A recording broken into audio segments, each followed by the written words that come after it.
Los cambios introducidos por la Asamblea Nacional motivarán el veto presidencial a la ley de fomento productivo. Buenos días, Eduardo, a la ciudadanía que nos sigue. Como ustedes conocen, este fue un esfuerzo, esta ley trabajada conjuntamente entre el sector económico, el sector productivo, la grande, mediana y pequeña empresa. Durante los debates se generaron algunas dudas que tenían los asambleístas. También se llevaron a cabo algunas comparecencias del sector privado, del sector público, para poder aclarar esta ley. En ese sentido, esta ley fue retroalimentada también por algunos de los comentarios que se dieron justamente en el seno de la Asamblea, y actualmente nosotros como Ejecutivo estamos analizando cada uno de los cambios que se hicieron en esta ley para hacer los informes correspondientes y que el señor presidente pues pueda ejercer, si es el caso, su poder del veto de la ley. Algunos de quienes se han pronunciado están en contra de la ley y consideran que la ley pone en riesgo la dolarización, puesto que permite que muchos inversionistas saquen sus utilidades hasta por un monto del 50%. ¿Qué piensa usted? Nosotros, por el contrario, consideramos que esta ley está en el marco de nuestro mismo plan de desarrollo, que dice que se generen más oportunidades, una estabilidad fiscal, un mantenimiento de la dolarización. Como usted conoce y siempre se lo ha dicho desde el gobierno, desde el primer día del presidente Moreno, la dolarización para nosotros es un activo que es importantísimo cuidar. Más bien, por el contrario, como digo, tenemos una serie de incentivos que van a generar que se genere más inversión privada. Esos son flujos positivos que entran a la economía. Nosotros como Banco Central somos la institución encargada de ver cuántos flujos están saliendo versus los que están entrando, y durante estos últimos años hemos visto que salen más de lo que está entrando a la economía. Entonces, todos estos incentivos para la pequeña, la mediana empresa, nacional, extranjera, lo que estamos haciendo es que se generen, por el contrario, más recursos para la economía y, por lo tanto, que otra cosa que mantener la dolarización. Ahora, a través de su cuenta de Twitter, uno de los legisladores del bloque de Revolución Ciudadana, Juan Cristóbal Lloret, manifestó su preocupación porque esta ley de fomento productivo, dice, favorece a los grandes grupos económicos. Al final está generando montos fabulosos, extraordinarios de exención tributaria, liberando de sus obligaciones y compromisos a muchos grupos económicos. Esto, visto de esta manera, podría ser una de las lecturas. La otra es que esto liberará recursos en manos precisamente de estos inversionistas para recapitalizar y para reinvertir. ¿Cómo garantizar que esto ocurra? Garantizar al 100% complicado, Eduardo, no tenemos una varita mágica, pero lo que sí se puede asegurar es que con esta ley se están generando una serie de incentivos que antes no los habíamos visto. Señora gerenta, me está informando el director del programa, si me permite una pausa, que tenemos una cadena de 30 segundos. Vamos a darle paso a esta cadena y regresamos de inmediato con este diálogo, por favor. El siguiente es un mensaje solicitado por la Secretaría Nacional de Comunicación. El Consejo Nacional Electoral informa que desde el lunes 30 de julio al miércoles 8 de agosto podrán postularse al Consejo de Participación Ciudadana y Control Social a título personal o con auspicio de una organización social los ciudadanos y ciudadanas que cumplan con los siguientes requisitos. Título de tercer nivel. Acreditar al menos 3 iniciativas en programas de voluntariados, acción social y desarrollo. Haber promovido asambleas locales, presupuestos participativos, silla vacía, vedurías, entre otros. Para conocer más requisitos, ingresa al portal web CNE, Organización Electoral en Marcha. Este fue un mensaje solicitado por la Secretaría Nacional de Comunicación.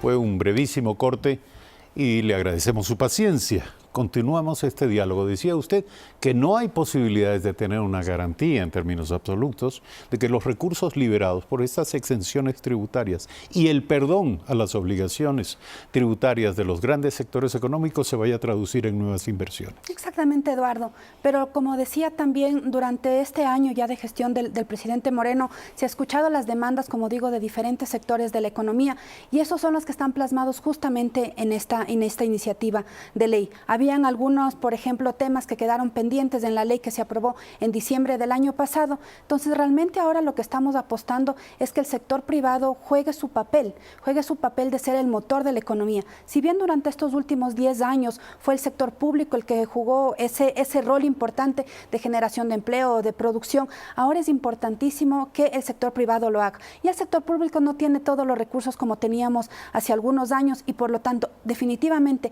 estos incentivos, como decíamos, tal vez esta remisión de algunos de los impuestos, que puede ser criticada, pero también si vemos el otro lado de la moneda, esperaríamos que estos recursos que ya no van para el fisco, pues puedan ser invertidos aquí en el país para generación de empleo, que todavía sigue siendo la preocupación más grande de los ecuatorianos. Y nuevamente sobre la primera pregunta, ¿cómo impedir que aquello salga del país, atentando contra la estabilidad de la dolarización? Eduardo, definitivamente poner una normativa que impida la salida de capitales no es uno de los planes que tenemos como gobierno nacional ni como equipo económico. Siempre hemos sido cuidadosos de que los capitales puedan entrar y salir con libre movilidad. Si bien teníamos este impuesto de salida de divisas, que definitivamente también era un impuesto monetario, que en algún momento también ya nos ayudó para tener una recaudación fiscal importante, pero definitivamente monetario para precautelar la dolarización, eso no significa una restricción de capitales y nuevamente ratifico que eso no está sobre la mesa tampoco del gobierno, pero de todas maneras, nuevamente, llamar al sector privado, llamar a la pequeña, grande y mediana empresa a que invierta en el país, que estos incentivos que estamos generando son un esfuerzo importantísimo para el fisco, pero esperamos que eso se pueda ver reflejado en los próximos años en mayor inversión, mayor empleo. ¿Qué alcance tiene y qué impacto podría tener la medida de prohibir que el Banco del Seguro Social compre bonos del Estado?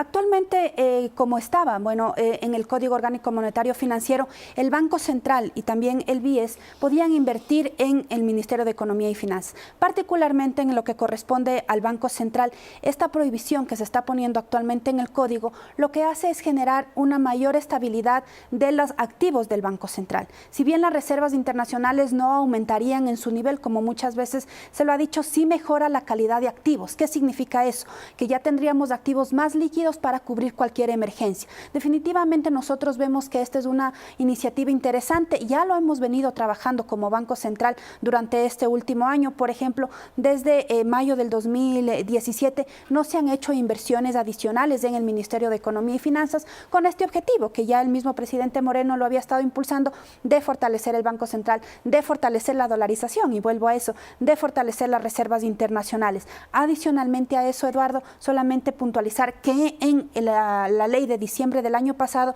también ya se ponía una prohibición de que el Banco Central se le pueda pagar estas inversiones que ha hecho con el ente rector de las finanzas públicas con algo que no sea dinero. En este sentido ya no se puede recibir acciones, no se puede recibir bonos, sino que definitivamente tiene que ser con recursos líquidos, lo que nuevamente es una señal de que estamos en el camino correcto de fortalecer al Banco Central. Ahora, por otra parte, ¿el Estado estaría obligado a comprar acciones de empresas privadas a través de la Bolsa de Valores? Obligado no. Lo que siempre se ha buscado es que se pueda generar un mercado de valores muchísimo más interesante aquí en el país. Nosotros como Banco Central tenemos algunas iniciativas con los títulos de Banco Central que se utilizaban como unos títulos para poder pagar los impuestos que tenían las empresas privadas con el sector público. La misma Bolsa de Valores de Quito ha reconocido que esa fue una iniciativa muy interesante para poder activar el sector de valores en el Ecuador. Obligatoriamente no, pero definitivamente ese es uno de los pasos que tenemos que seguir en los próximos años. El mercado de valores aquí en el Ecuador es uno de los más pequeños de toda Latinoamérica y sí tenemos potencial incluso para poder fondear a las pequeñas y medianas empresas que no necesariamente vayan a la banca, sino que sean los mismos ciudadanos que queremos, por ejemplo, comprar bonos o acciones de diferentes empresas, pues lo podamos hacer. ¿Hasta dónde? ¿Tiene que haber un límite en esta proyección del Estado como inversionista de lo privado? Lo que yo digo es no hay números mágicos. Siempre dicen cuál es el número mágico de inversión del Ministerio de Finanzas en el Banco Central, cuál es el número mágico de la Reserva Internacional. Números mágicos en la economía no podemos tener. Lo que es importantísimo es siempre ver la sostenibilidad fiscal. En el caso del Banco Central, la sostenibilidad de las reservas, la sostenibilidad monetaria, y en función de eso se podrán establecer límites de lo que ya vayamos recorriendo en el mercado. Pero ¿cómo impedir la discrecionalidad? Incluso el tráfico de influencias, los intereses actuales actuando políticamente o por interpuesta acción de algunos actores políticos en función de hacer que el Estado compre o se haga de malos negocios que a la postre terminarán siendo evidentemente una deuda que pagaremos todos. Eduardo, en este gobierno hemos demostrado que transparencia, credibilidad, eficiencia técnica en la toma de decisiones. Entonces, en ese sentido, nuevamente, yo no puedo garantizar que nunca haya alguna discrecionalidad, pero ya en el camino hemos probado, ¿no es cierto?, que hemos realizado muchas de las acciones con esta credibilidad, con esta, como digo, con estas decisiones técnicas. Esta ley, por ejemplo, con todo lo que estamos impulsando, está justamente impulsada en función de las necesidades del país, en función de la toma de decisiones correctas técnicas, por ejemplo, en todos los temas fiscales, buscando una sostenibilidad en el corto, mediano y largo plazo, que eso no solamente está en función de decisiones particulares nacionales, sino que siguen también metodologías internacionales para todos esos temas.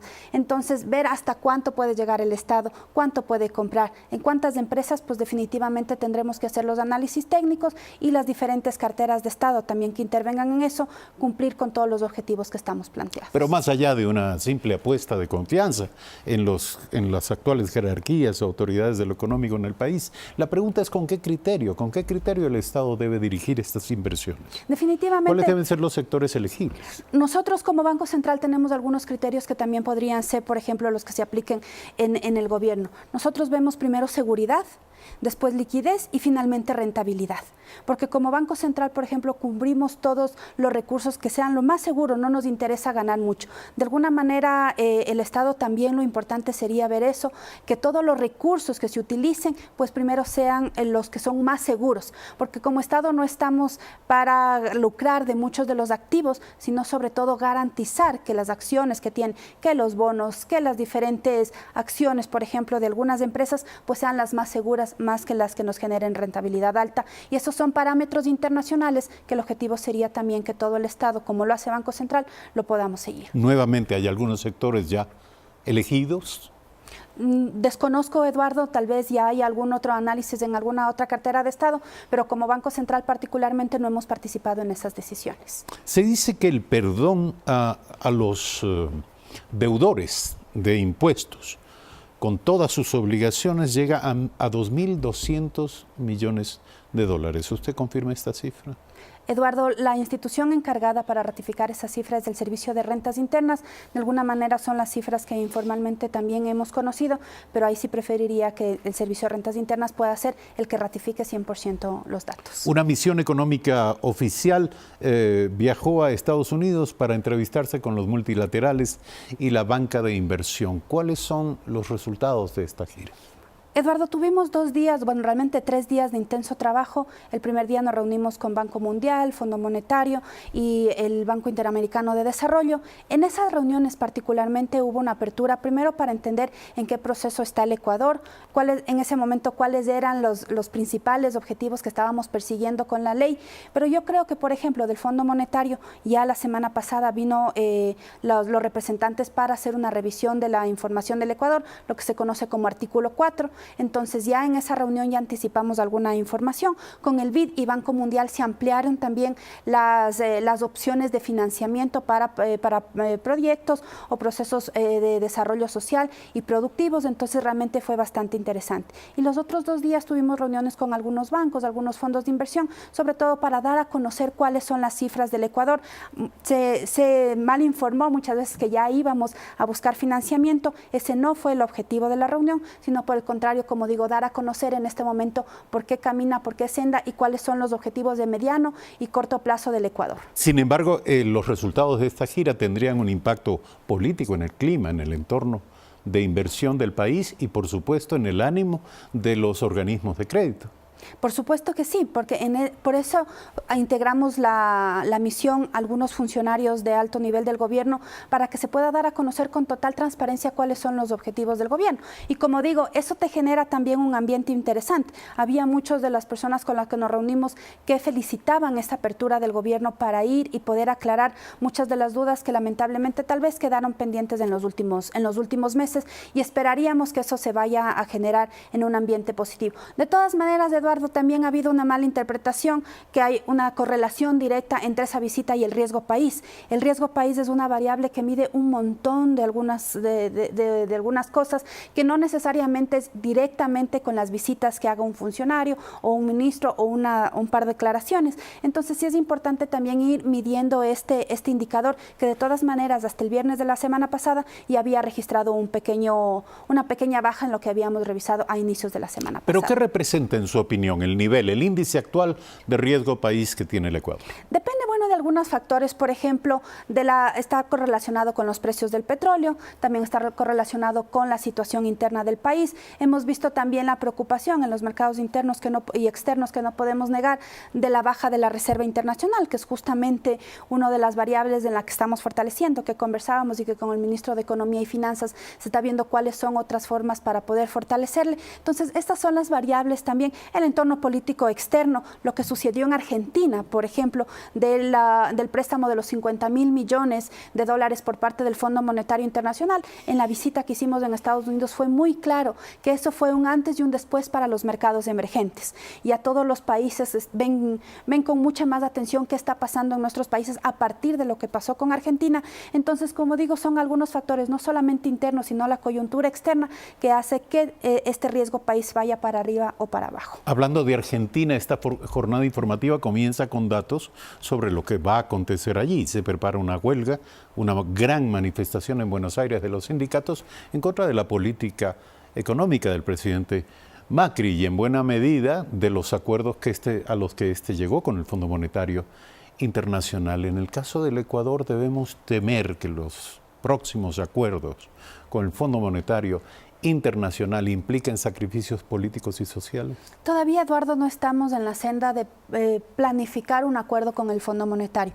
Lo que sí hemos generado son estas reuniones, esta transparencia de información. El mismo presidente Moreno hace aproximadamente unos 5 meses se reunió con la gente del fondo para darles a conocer cómo está caminando el país, pero por el momento no está sobre la mesa un acuerdo particularmente para adquirir un crédito con el Fondo Monetario Internacional. ¿Qué perspectivas tiene entonces el tema de la ley en manos del presidente de la República?